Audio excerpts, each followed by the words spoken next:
Hey guys, so I thought best to start from the very beginning again for all of you who have zero idea.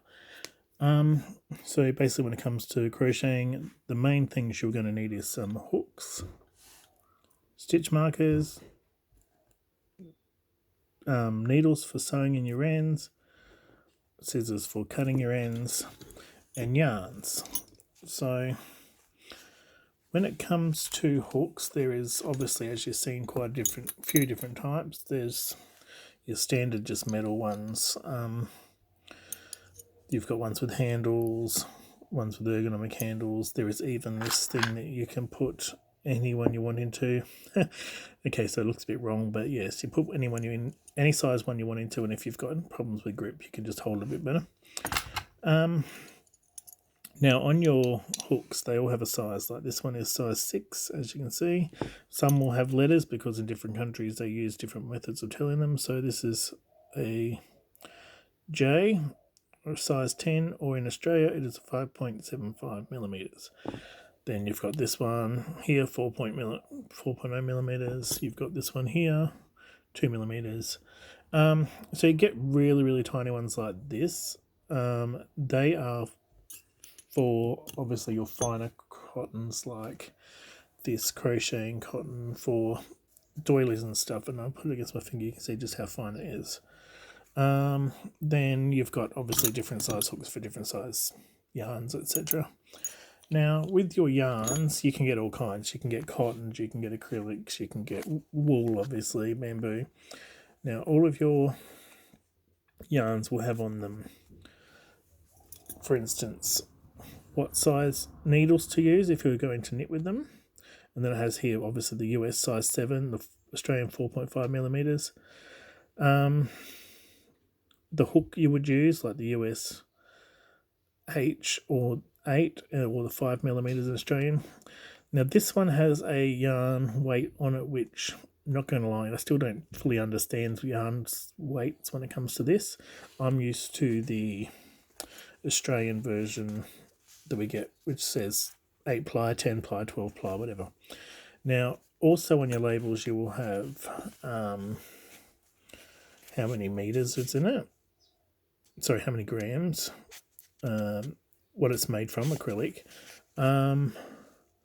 Most will have meterage, so tell you roughly how many meters it is. I'm pretty sure this one does somewhere. Yeah, 79 grams, 109 meters. So yeah, so nearly every single yarn will tell you what hook you need, well, what is preferred anyway. They also come with these little diagrams.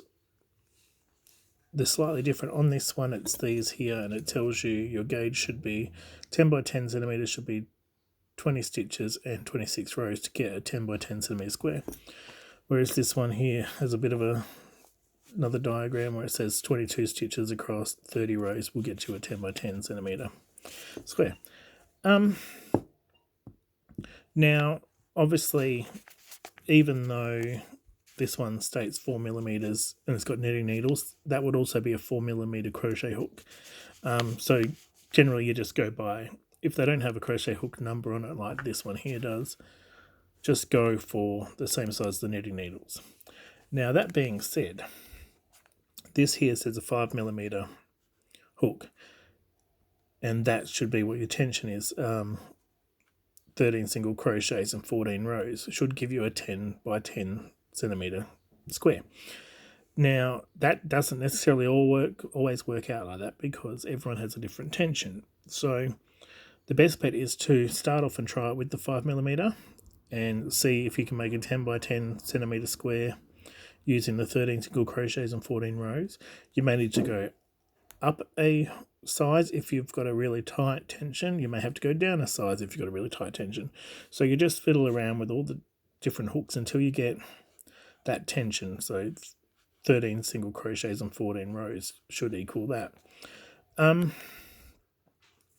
than that, I'm not 100% sure what else you need to know. Like, obviously, this is cotton, this one.